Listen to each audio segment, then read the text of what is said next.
What is going on, everyone? It is Rob and Jonny. We are back with episode 70 of the MMArcade Podcast. How you been, Rob? How you been, brother? You good? Back from hiatus. Nah, it's good. Yeah. It's good to be back. I am excited. But it has been crazy. Like, obviously, there's last fight. Straight after the last fight, I went to Fiji with the family for a little bit just to unwind, relax. As soon as we got back, I moved house. And, mate, it has been a nightmare. Moving is a nightmare. I'm sure everyone can agree. It is actually the worst thing in the world. I remember moving twice in the 3-4 month period. I hated my life so bloody much, man. There's so much to do and you don't appreciate it enough until you're in the midst of it.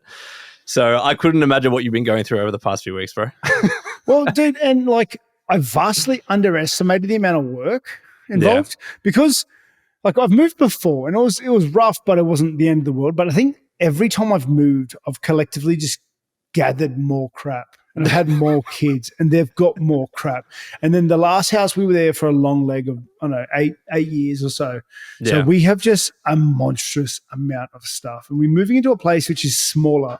So there's just so much stuff everywhere. And I'm so done with driving a truck. I'm done with it all. And you don't even have your backdrop set up. Where's your belt? Dude, I got where's nothing, your shelf? And I'm tempted to get nothing. I don't care anymore. I'm so there's nothing. You can hear the echo. I know you can hear the echo. Yeah, there's nothing here, but it's good. It is exciting because we've moved places. We're all set up. It's a new, fresh house. It's beautiful here. Kids have gone to a new school. Everything is amazing. Honestly, nice. I'm blessed. I'm really blessed right now. I'm just whinging. Don't mind me, guys. You're allowed to whinge in the middle of a move, but obviously we are back. It is very, very good to be back. We got a big show today. Reactions to UFC 319, which took place today as our time of recording. We of course want to chat about Rob's previous fight as well. We'll do that after our reactions to UFC 319. So if you are new to the channel, please do subscribe. But before we get into our reactions, we do have a quick message from today's video sponsor. If you're anything like us at the MMArcade Podcast, you've got a routine. No matter your busy schedule, you never miss the big cards, and you can't help but argue about fighter rankings. But here's a question we have for you. What routine do you have for your skin? Well, this is when we found Tiege Hanley. It takes less than 2 minutes a day, and the difference is truly night and day. Plus, they make it very simple. Their Level 1 system has everything you could possibly ask for. A daily face wash, exfoliating scrub, AM moisturizer with SPF, and a PM moisturizer to recover overnight. It's simple, effective, and ensures you don't need to overthink things. Plus, they back it with a handsome guarantee. Love it or get your money back. And because Tiege is sponsoring this video, they're giving you an unmissable deal. You can get up to 40% off your first box plus a free gift, either a nail kit or a body scrubber. But be quick, these gifts are only available for a limited time. So click the link in the description or pinned comment below to check it out. And a huge thanks to Tiege Hanley for sponsoring MMArcade. Alrighty, we are back. UFC 319. Rob, let's get right into it. The main event. You and I were messaging each other through this fight. I think it's safe to say that you and I were a little shocked as to what was going on, couldn't process what was happening. Khamzat Chimaev defeats Dricus Du Plessis via unanimous decision, 50-44. Break it down for me, Rob. What happened? Well, mate, and I'll say props. I have mad respect for both guys because there were moments in the fight that both guys really impressed me. Now, Chimaev, everyone knew the first round was going to look like that. Everyone knew. Not the finer details such as the crucifix and him just laying 400 punches on his dome like that, but we knew he would get him down and hold him down. Okay, what we didn't expect was Chimaev's ability to do that for 25 minutes. That was mind-blowing. And I messaged he's a man after my own heart, dude, because he is the most purest build I've ever seen. Dude, he put all his stat points in wrestling.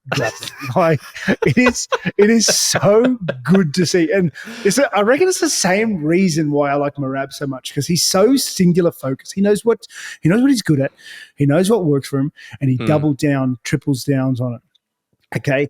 He was getting he was getting inside, he was turning that corner, and he was taking him down constantly. And I could see a lot of moments that, what makes him what makes it hard to get up when he's holding you down, when he's controlling you like that. He gives you so much to think about. Same thing that happened to me against when I fought him against the fence is that he's trying to peel a knee away. He's trying to get a hook. He's got the body lock grips. He's fishing for arms. He's like giving you little jabs in the mouth. He's like, and that's constant. He's constantly doing that, giving you 4 to 6 different things to think about, all while sagging on you and just making you carry his weight. A lot of the breakdown discussion heading into this fight, like even Dricus himself said it. He's going to take me down. We all knew that Khamzat was going to take him down. But I think, at least myself, I don't want to speak for everyone and yourself, but I think some of us out there thought Dricus would be able to get up at least sometimes, and that just rarely happened. Why do you think that was the case, right? Was it Khamzat's ability to constantly... You could see it anytime Dricus would try to buck or move, Khamzat was constantly slightly adjusting, slightly changing the position. It's almost as if Dricus had no idea what to do. Were you surprised that he wasn't able to get up much at all? Oh, definitely. But more so, like I was surprised at Chimaev's ability to be able to control him. Like he had absolute control of Dricus on the ground. And this is... Like, it was impressive in the first round, okay? You never see a crucifix getting held for that long. Not in MMA. Crazy. Not when you're versing a physical beast like Dricus. Like, physically, Dricus is pretty big. He's a strong guy. And you rarely see that level of control time, especially in that position. But then to be able to do it in rounds 2, 3, 4, when it's sweaty, when you start to gas a bit, when it's just his jiu-jitsu and wrestling is dead set that high level. Like it is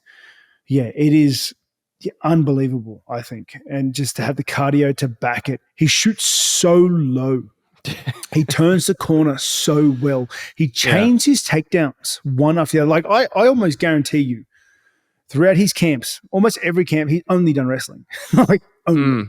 And I'm so for that pure like headspace that he's gone. It's worked so well for him, and he's just done it time and time again, and getting up so hard with him because he gives you so many things to look at, so many things to think about. Because as soon as you deal with the arms, the hooks, the sagging, he attacks your neck, and then you're dealing with the neck, and you've forgotten all of a sudden about the wrist grabs, the inside hook, the sagging. You know what I mean? It's just a game he's just so good at and uses to capitalize, like control his opponents so well.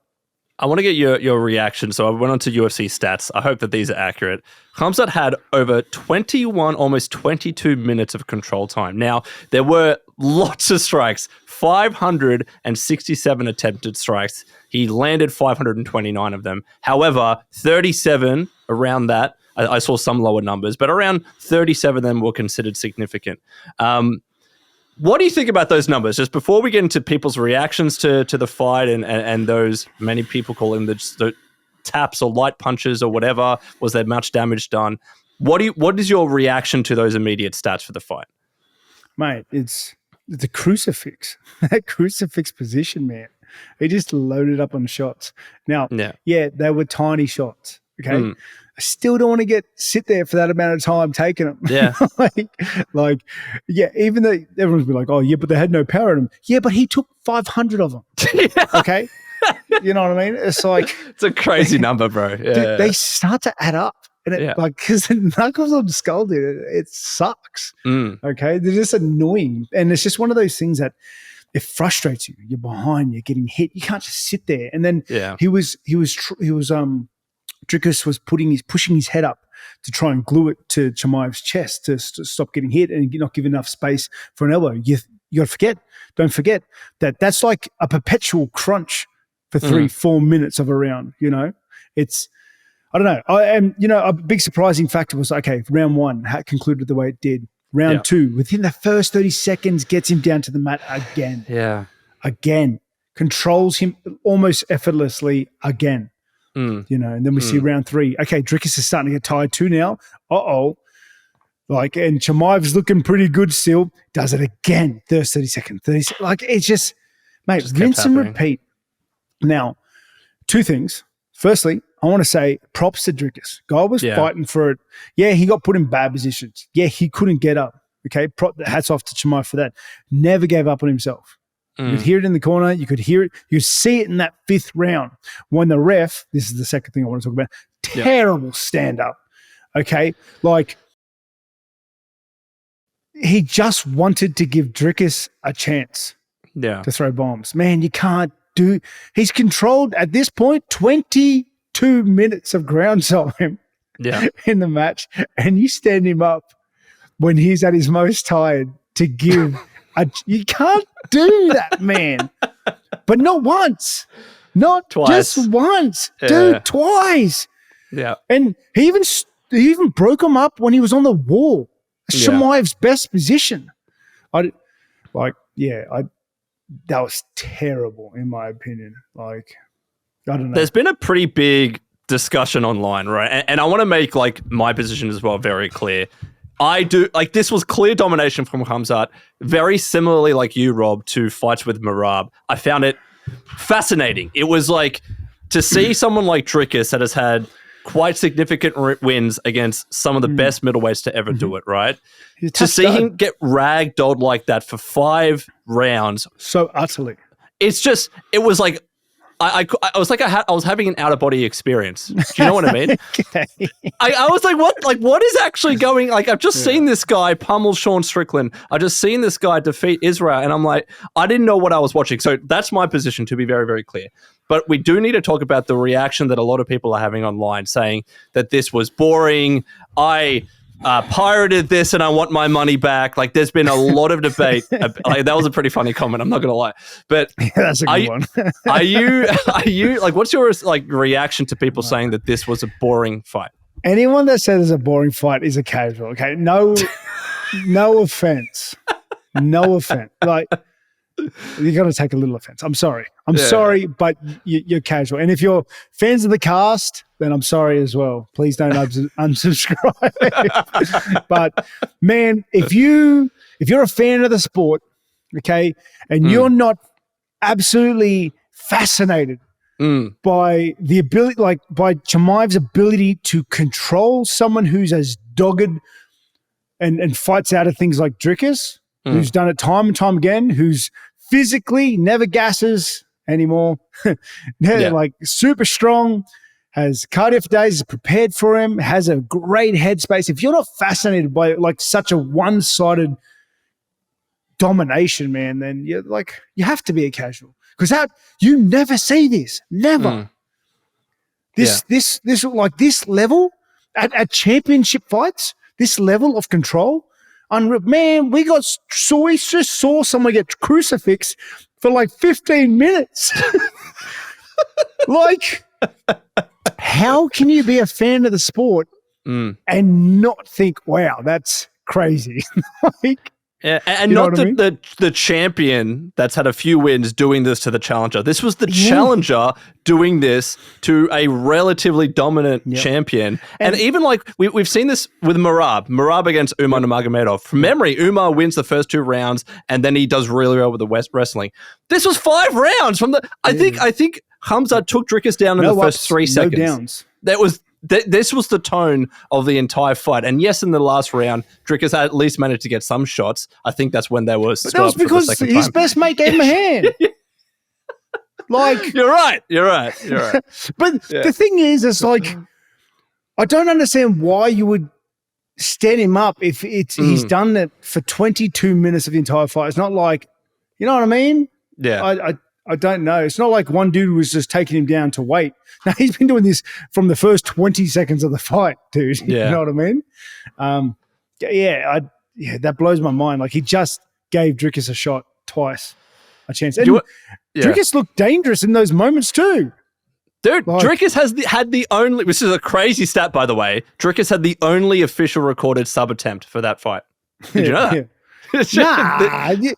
No, Chimaev went for some Americanos. No, he went, but it wasn't because Dricus is such a unit. He wasn't really close enough on any of them for them to be recorded in the stats. So, like, Dricus's one was the only legit sub attempt that was recorded, which is, I'm not saying I agree with that, but that's what the stats say. But yeah, like, he did have some occasions. I thought, honestly, bro, if Dricus got that choke in the 5th round, I would have flipped my table. That would have been typical Dricus. But all right, let me jump on the other side of the fence. Like, if you're the guys that think it was boring, okay, before you you crucify me and have a go at me, all right? Let's just think about it. So Chimaev's been running a high. He's been running a hype train since he entered the UFC. It's been unbelievable, right? Everyone and their mum has been sitting on the couch waiting for the bubble to pop. And it's the exact same with Merab. And it's the exact same with every other bubble that has popped already. You know, everyone thinks, like, on paper, oh, yeah, this should have happened. But it never happens like that. Yeah. You know, like when Usman fought Leon the second time, it's like, for whatever reason, Usman couldn't get him down to the mat. Okay? And then bubble pop. Colby the first time. You know what I mean? There's lots and lots and lots and lots of fights like that. And, yeah, to see this happen, It's really crazy to see.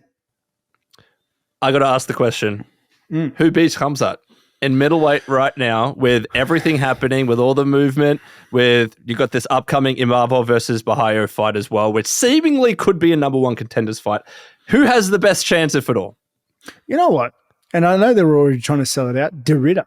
I think De Ridder's got a good shot because I think the person that has given Chimaev the closest fight, in my opinion, has been when he fought Gilbert Burns. Yeah. So, and that was because Chimaev was respectful and cautious of Gilbert's jiu-jitsu game. Yeah. And De Ridder is a ground player. He's a tall bottom player jiu-jitsu guy.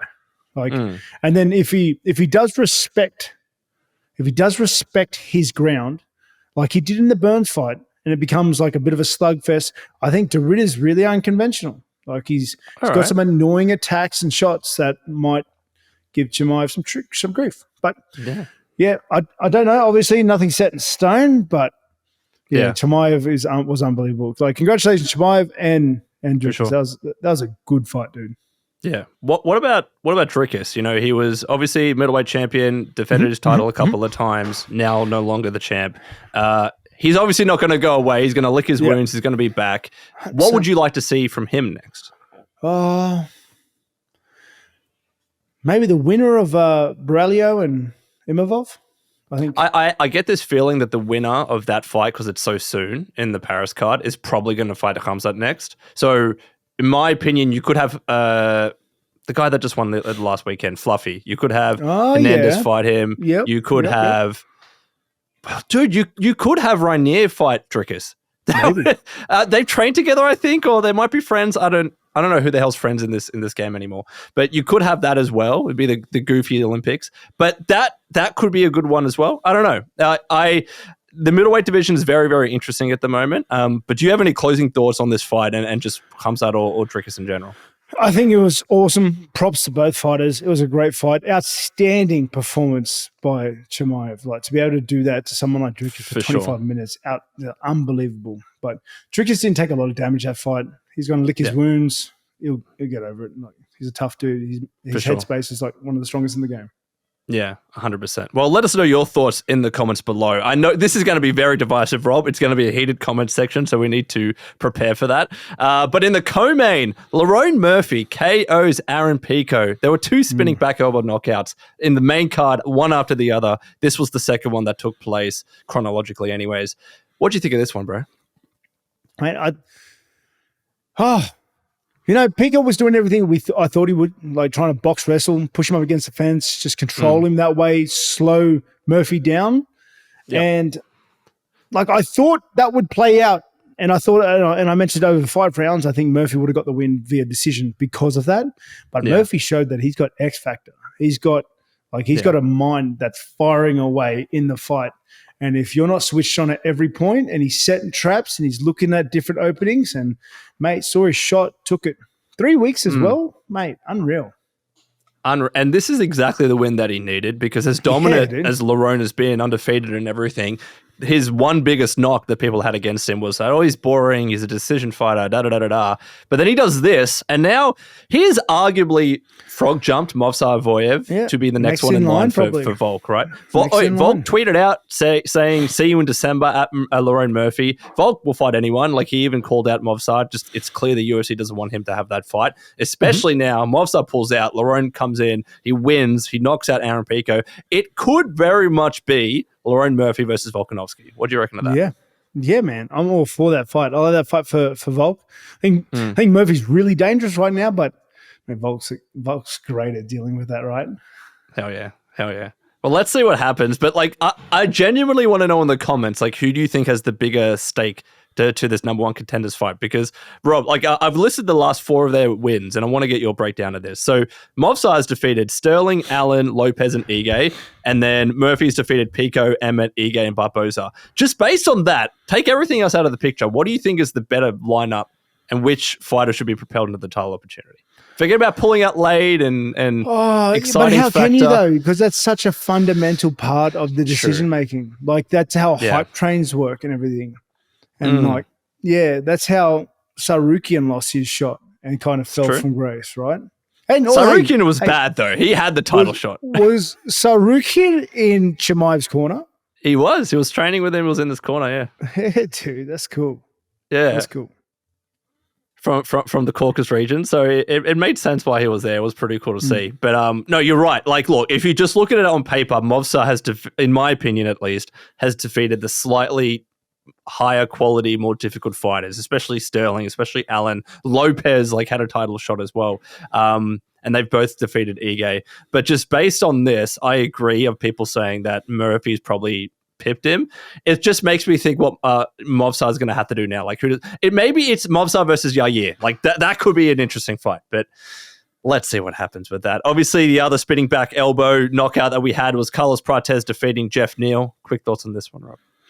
Mate, Prates was working a really good fight. He was controlling that distance outstandingly, like the entire fight, giving lots of different looks. You also see that Prates was attacking both sides of the face. Like he was giving lots of different angles. So Neal couldn't quite get a grip on, even though Neal's quite stand up, he's got very straightforward defenses. He's got good hands that he blocks well with. It's just Prates was like spinning kick on the left, like right high kick on the right, punching down the middle, lead right hand. It was giving him lots of looks. And I think just getting that, feeling that moment, that X factor, just took him off guard. Yeah, Prates looked really good. Obviously, he had that loss against what's his name, Gary, against Ian Machado Gary, right? But recovers very, very well. Exciting win. So keen to see what he does next. What about Jared Cannonier versus Michael Venom Page? So MVP defeats Jared Cannonier by unanimous decision. What do you reckon of this one? I didn't think anyone saw this. This is one of the ones that on paper, Page beats him by decision. And I don't think anyone saw this going any other way. I don't think Cannonier's got the kind of not over 3 rounds. He's just picked apart. Page looks outstanding, fast, slick, smooth. Dude, he seems like a pain in the ass to get into contact with. Far out. It looks like such a pain, dude. Like he's so slick and elusive, and he's quick. He's just like, Cannonier just had no answer for that. You can see, like, Cannonier's had trouble though with guys with good footwork and speed. Like he always has, and like he's been able to bull through it over further rounds. I thought he did great when he took him down in the third, and he was really trying to push those submissions, push the mount, the head and arm. Like he was attempting stuff, and I think in his fight plan he wanted to achieve that earlier, because I was surprised at how little Page was doing in that position. Though did outstanding defensively beforehand. Now, he continually flip-flops between welterweight and middleweight. It is very, very interesting to see. He even said that, I'll fight Carlos Prates, I think it was next month or whatever, going back down to welterweight. But would you actually, a genuine question, would you prefer to see him stay in middleweight, just firmly say, I'm going to be here, or go back down to welterweight? I don't know. And I don't know how he does it so easily. Like, he doesn't ever look out strength. He doesn't ever look different. Except for that in round 3, Cannonier was heavy on top. He could not move him, True. So maybe you'd have trouble with guys that can actually pin him against the fence and work him there, I don't know. It's up to him. Yeah, it's clear that wrestling is the issue with him. It's the knock against him. I mean, we saw that against Ian Machado Gary. it's hard to say, but I think he would have more of a chance to go towards the title at welterweight versus middleweight. Because like, just look at what we've seen with Khamzat Chimaev, right? I don't think MVP will get close to that. But let's see what happens. Let us know what you think in the comments below. And finally, Tim Elliott comes back, submits Kai Asakura. Dude, every fighter coming from a different promotion over to the UFC. Pico was doing well. I want to make that clear. But he gets knocked out. Kai Asakura has 2 losses now. He lost was against the doing champ. well too, but In the first round, he was maybe not as good as. Yeah, you're right. But then he gets submitted. Dude, Tim is so awkward, bro. He's the weirdest fighter in the world. Who's throwing things without any reason. He's just throwing things in the air. Like, it was so good to see. He kept ducking into Kai's punches. It was so funny, bro. Yeah, and Kai was having a lot of success with that left uppercut sort of body shot because he knew he could see Tim just slipping in that way the whole time. But Kai's kryptonite, his Achilles heel has been when he's on his back. And mate, Tim did exceptionally on it. Yeah. Look, overall, I thought this was a pretty great card. I know people are very divisive and split on the main event, so let us know what you think in the comments below. But that was our reactions to UFC 319. And as we mentioned, Rob, do want to give you the floor, man. Tell us about your previous fight. Tell us about everything that's happened afterwards, and we'll go from there, man. Yeah, I guess last fight happened. Tell us about it. It was a good fight. I don't know how to talk about it. There was things I was happy with. There were things I wasn't happy with. It is what it is, sort of thing. I took a lot from that fight. I'm going to go back in the gym tomorrow to work on things. I want to change things up. The loss has kind of freed up my plan a bit. I had this whole scheme, this whole plan, step program to the end of my career, and now it's kind of, I feel free. Now I can kind of I'm going to really look to bring the fun back into training, bring the fun back into the fight week, into the fights themselves a little bit. Maybe it's becoming a bit of a job, perhaps. It's hard to say. I'm digesting it all on the go as well. But I am looking forward to getting back in the gym tomorrow. There are a lot of things that I wasn't happy with, and I want to change a lot of them. So I'm looking forward to these changes. Hopefully I have something more substantial to give you guys moving at a later date. Props to De Ridder. He was there at the fights today, and it looks like they're trying to build him up to fight Chimaev or someone up there, So that's cool. It is what it is, sort of thing. After the fight, I went to Fiji with the family, chilled out a little bit. I've had just the last few weeks just chilling, moving house, focusing on the kids a bit. And it's been good. Been good to get away from it all. Am coming back tomorrow, looking to get some work in and just make some big changes. Try and bring some enjoyment into the game, just for the twilight years of my career, for the end of my career. I want to really just enjoy it first and foremost. Yeah. So I'm going to do that. Fight schedule wise, there's rumors of a Sydney card in February, but that is about 5-6 months away. So, it's a long way away. Yeah, so I don't know whether or not I will try to get one in December, give or take, or if I'll wait until February. So because you didn't take crazy damage, you don't have any injuries that you're nursing, right? No, I'm good. Top health. Yeah. So. Look, I know you're not going to mention it of your own volition, and I saw your segment on Fox Sports the other day with Volk, and he was the one that mentioned it, so I will take that place in this episode. What have been your reactions to just everybody's thoughts about the fight? And there are 2 things in particular. The glove grab, not just the one glove grab, though there was one that was in particular pretty bad, but there was a couple of occasions that had happened throughout the fight. What were your opinions on that? I don't know. It's hard to say. It's like, there was only one point that I think it really hindered any sort of approach to something, and I don't know if it was pulled up earlier and he lost a point, I'd be a winner, but I'm not, and it wasn't. So it's spilt milk sort of thing. Yeah. It is what it is. And I'm sure if I was hurt and on my back, I'd be doing the same thing probably. I don't know. You don't know. You don't know. I think it's less that, and at least this is the way that I see it. It's not like, screw De Ridder, he grabbed your glove, man. The dude was trying to survive. You just put him on his ass, right? So like in that moment, he's probably not thinking and he's not halfway there himself, right? But I think it's more the general concept of how many warnings is enough? When is a point taken? And it's not just glove grabs, it's fence grabs. Like we saw that the other week. Remember the dude climbed up the fence like Spider-Man?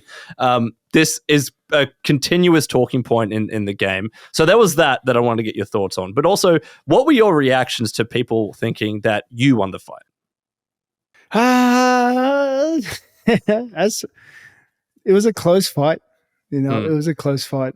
And that's just sometimes how the cookie crumbles. Sure. You know? But like I said, after every loss, I've taken more from losses than wins. And I've like I said, it's freed me up. I feel like I'm excited once again to try new things, to reinvent different things, to bring in new approaches to the game, to enjoy the game. You know, not just doubling down on what I've done for so long because it's been working. So it's brought some excitement into it, and I'm happy for that. You know. Yeah. As for the other things like the rules and whatnot, mate, it's hard. I think if ever there was a foul that significantly altered a position or a position or a moment in the fight, it should be a point deduction. It's the only way. Yeah. Like they're seeing heaps of times people have grabbed the fence and not been taken down against a guy that is like a takedown specialist and then won the fight because of that. I'm sure, more or less, that's how I feel about it. Yeah, my opinion is that the warnings are necessitated when it happens in a more minor way. I think there was another occasion, I can't remember if it happened before or after the big one, but there was another occasion where he grabbed your glove that was less significant. In my mind, that's what a warning is for, right? And maybe if someone's putting their fingers up and there's a slight eye graze or whatever, that could be a warning. But when something significant happens, you have to take a point at that stage because there's no clawing that back, especially in that kind of position where it could have been the difference between the fight ending or not. That's when I think a point is needed. And then when it comes to a very close split decision, win/loss, those decisions count. So, yeah, I've got a lot of thoughts about it. We don't 100%. On it. No, I'm with you on it. I am. Yeah. But do you have any closing thoughts before we do a very quick rundown of this weekend's card? Because we got another one. Well, that's it, mate. Looking forward to getting back in the gym tomorrow. Not looking forward to finishing off my move. And it's good to be back on the cast, on the arcade, man, to talk to our guys. I know that a lot of people have been hanging out, waiting, anticipating, and here we are. And seriously, thank you all for your patience. I know that it's been a good few weeks, but we're good. We're glad to be back. It's very exciting. And we've got another fight night, another fight card to talk about. Just a very quick rundown. We're not going to give full predictions, but this is the one with Jonny Walker versus Zhang Mingyang as the headliner, as the main event, light heavyweight. We also got Brian Ortega versus Aljamain Sterling. I'm very low-key excited for that one. Pavlovich is also back as well versus Waldo Cortez Acosta.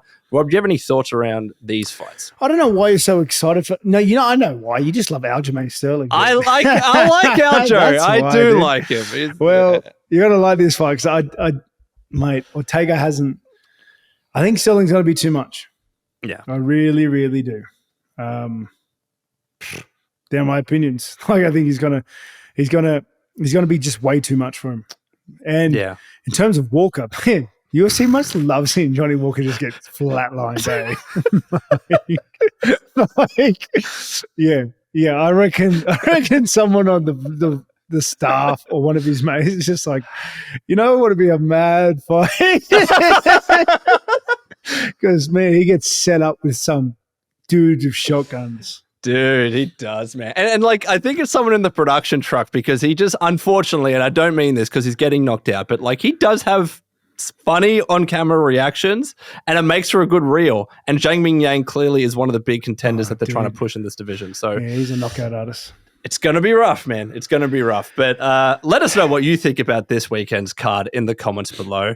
But Rob, that was all the UFC news for this week. And also not much crazy gaming news happening. Gamescom is happening this week. Opening Night Live, we're probably going to see some announcements there. Probably see some more of Resident Evil 9 and a bunch of other games. So we'll do our reactions and recap to that after in the next episode. But Rob, I know you've been moving. I know you've had a fight and everything. But what we're watching, playing, and reading, what have you been getting up to, man? So the last few weeks, it's like all during fight week and whatnot, I jumped back in the RimWorld. I had a huge, hundreds of hours in the last few weeks on that. It's it's outstanding. It's hooked me hook, line, and sinker once again. And I play commitment mode. So if anyone's ever played it, it's like a hardcore mode. I play commitment mode, naked tribal start. And it's so brutal. And the reason I die is because of stupid crap I do. Like, my guy will eat raw meat, go crazy at the worst possible time, or get an infection from a fight with like a hedgehog that I did not need to take. Or that, you know what I mean? Just like little micromanaged things that could have been avoided. And I just lose like 20-hour runs. Constantly. It's like wearing me down. Man. It is wearing me down. Far out, dude. I can't imagine having a 20-hour run and just all that progress for naught. You know what I mean? That's nuts, man. Well, you know what? Especially in the last few months, I've just becoming really, really hooked on roguelikes. Like, there's just something so satisfying when you've got a 20-hour run going. You know, knowing it could end at any minute and you've worked your way through so many. Like, when I succeed in a hardcore run, it means so much more than when you do on like a save scumming run. You know what I mean? No, I get it. I get you don't think of it like that, but I think of it like that. It's true. Yeah, it's just like, it's just like, I don't know. I really like it. I'm starting to only play like hardcore sort of games, roguelikes. I got into you ever play Quasimorph? Bro, you mentioned the weirdest names of games. I have no idea. Weird one. Yeah, Quasimorph? That one's brutal as well. That's not a real game. It actually is. This is crazy. First I'm serious. Yeah. It's cool. It's cool. That's a brutal game. But far out, man. It's they're fun. I really find fun. Although it might be time for a change. Nah, not yet. You say that, and then you always go back. Nah, not yet. No, because I still want to. We've been talking about it for a year and a half. I still need to play Elden Ring, the DLC. But you need to just play the deal. You can't be like, I want to start a new character. I have to start a new character. No, you don't. But I have just pick up and not save. I have heaps of crap from my old character on my new character, like consumables and things. Yeah. Like, I don't think I can live with myself like that. I think I have to get rid of them. I think I have to start a new guy. No, you just drop the consumables. It doesn't matter. No, but the new guy is like new anyway, so I think I need to. Like, just start depraved.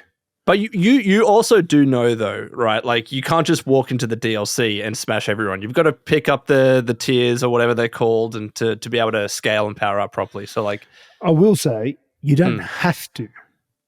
Oh, okay? No, you've got no chance. You've got no chance. There's like that Chinese dude that no hits every Dark Souls game since the dawn of time, including Elden Ring. Like, if he can do it, that's he's like my my like mantra. It's like, if he can do it, I can do it. Why do you hate like punishment so much? I don't understand. Because I don't think you'll be able to do it. It makes victory so much more worthwhile, man. It's like when you're starving because you skip breakfast. How good does lunch taste? You know what I mean? Sure. It's like, and I think I'm getting addicted to that sort of line of thinking. I don't know. It's cool. You've got I just think it'd be so cool. And I don't want to farm souls. I want to do it hard. I want to do it old school. I don't want to go find a farm spot in Elden Ring and just go farming around.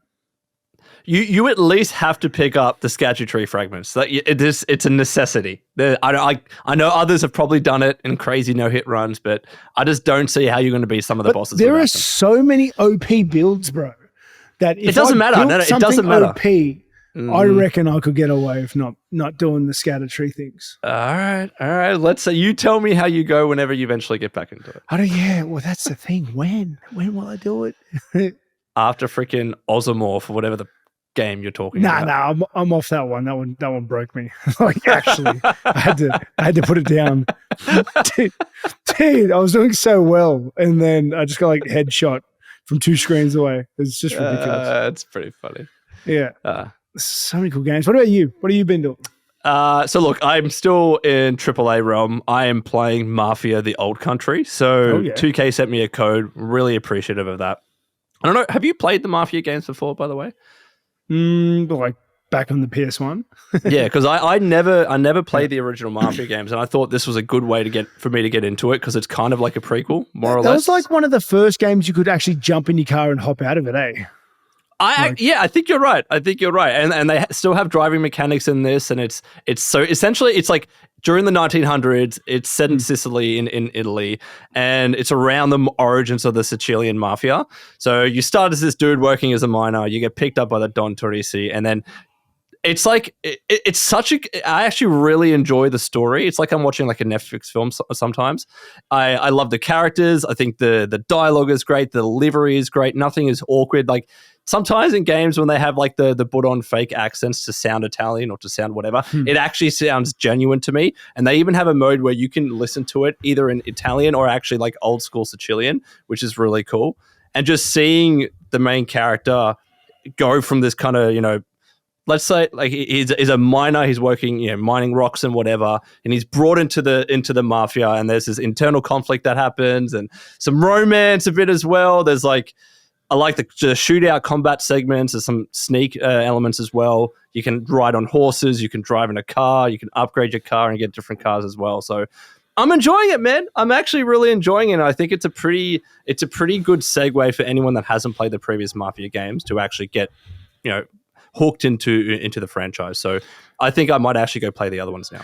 You know what I was thinking? I was thinking like if I had to try and get one of my friends to try out video games, okay, and these guys like have never played video games in their life, Mafia would be a great introduction title. Yeah. Because it kind of puts you on rails. It's the Mafia. Like, who doesn't love the Mafia? Hell yeah. And like, I think it would be a great introduction game. And especially, like, I've talked about this in the past, it's like anywhere from 12 to 15, 16 hour game. Like, there's collectibles that you can get as well, and there's like there's ways of playing a little bit more. But if you just do the main story, which the game kind of, as you said, puts you on rails and encourages you to do, it's quite short and digestible. And I think it's a really good story. Is it perfect? No. Like, sometimes it stutters a little bit. Sometimes the gunplay feels a little bit stiff and whatnot. But I think any existing fan of Mafia knows what they're getting into. But I'm still really enjoying it. I think it's a good segue into games and also to the other Mafia games. So I definitely recommend it for anyone that was looking into it. Cool. But that was our what we're watching, playing, and reading segment. Look at us, 42 minutes in. Finally, we've got viewer questions. We're rusty. We are. No, I thought this has been a good flow so far, but we don't. You know what? Our last few episodes actually didn't reach the 1 hour mark, and people were getting visibly upset at us. Visibly. Photos yeah, to the inbox, to the DMs, bro. Like, where the hell is our episode? But we got some older questions that we had to pull out of the vault for this one. But thank you for leaving these questions. First up, we've got at Daniel Morgan 3050. Hey Johnny, notice Rob was wearing a sweet black tee with Reaper written on the front at the presser. Does he sell those? If so, where can I get one? Love you guys, by the way. Rob, they were a temporary release, maybe. Or maybe you have a few of those, by the way. Do you remember the episode? Yeah. You had this white hoodie that had Reaper there as well, and people lost their minds, and you were like, I don't think we've ever sold this one. Why aren't you selling them? Come on. I think those ones were team shirts, to be honest. Okay. Like, I don't think they were temporary. I think they were just team shirts. Like fight team when we go away sort of apparel. But you know what? If you guys want it, I will bring it out for use. All right. Just bring that white hoodie was freaking sick. Everyone talked about it. So next question is from at Josh Thompson 8506. Johnny, could you give us a rundown of all your background figures? There's a lot. All right. And Rob, I'm not going to lie, I got inspiration from some of yours, like the Melania one, which is there, and the Scorpion one. You have those somewhere as well, right? Yes, not here. Are you going to set up your backdrop? Dude, I don't know. I don't even know. You should. Does it bother you? No, it doesn't. It doesn't bother me. But people actually commented a lot. They liked the distinction between my backdrop and yours because mine was yellow, yours was all black, so it kind of looked cool. I don't know how the all white's going to go now, man. Well, there's contrast now. You've got stuff I don't. You got to at least have your belt, bro. Where the hell's your belt? I don't know. Yeah, I'll find it. My kids, all those figurines that I usually have on my shelf, my kids have broken them all. Like Melania's sword's broken, the Skyrim DLC's broken. It's like the only thing that I really love collectible wise that is on there is the terrarium. I have an Elder Scrolls terrarium. Oh yeah, and that one is cool. Mine's still alive, dude. That's great. It's still alive, dude. And I've spoken to everyone, and no one's as alive anymore. What are you doing to it? That's crazy. Forgetting to water it. Dude, straight up. Like, guys just got heart. Like, so, yeah, I want to bring him back. But that's pretty good. But, like, I'm not going to give the full rundown, by the way, but there's a bit of Skyrim, there's Dune, there's Assassin's Creed Shadows as well, and Fallout 2 and Bioshock. So that is my backdrop. But next question is from at Gar Bennett 4758. Guys, what about Paddy versus Dan the Hangman Hooker? Bro, lightweight is in a crazy spot right now. You know, lots of things are happening. I wanted to ask you this. What should Dan Hooker do next? Who should he be fighting? Who would you like to see Dan Hooker fight next in lightweight? Well, I think Dan having to pull out with that broken hand set him back. Yeah. In like climbing up to a title fight. I think Paddy puts him in a good spot. That'd be a banger of a fight too, man. Could you imagine the press conference between those two? It really would. It really would. I don't think they like each other either. I don't know why, but yeah. I love Dan. And finally, from at Agus the Boy, question for Rob and Jonny. It's probably been asked a bunch of times, but what are your favorite games of all time? Let's clear it. Rob, favorite game? Oh, it's so hard because I'm such a flavors of the month sort of guy. But if I had to just put one down to be the one that impacted me the most throughout my life, which would have to be Final Fantasy Tactics. Like, yeah. I've played that so much when I was a kid up until like my adult years. Yeah. Yeah, nice. Mine is always and probably will forever be Fallout 3. Man, I hope if there's any game that I wish got remastered, I know there's been so many remasters and it's done to death, but Fallout 3, man, the experience of like walking through the Capital Wasteland for the first time, I can never recapture that, and I just love that game so bloody much, and it kind of got me to where I am in my career and everything. So it would definitely have to be Fallout 3. But Rob, that is it. That is all the questions for episode 70. That is episode 70 of the MMArcade Podcast. To everyone watching and listening at this point, thank you so much. And Rob, as always, closing thoughts for the episode. I do want to say thank you very much to all our fans, followers, and supporters for being patient. I know I usually disappeared just before a fight until a few weeks after a fight. You guys are always patient and with us, and thank you very much for holding tight. We're back. I look forward to next week. Thank you very much.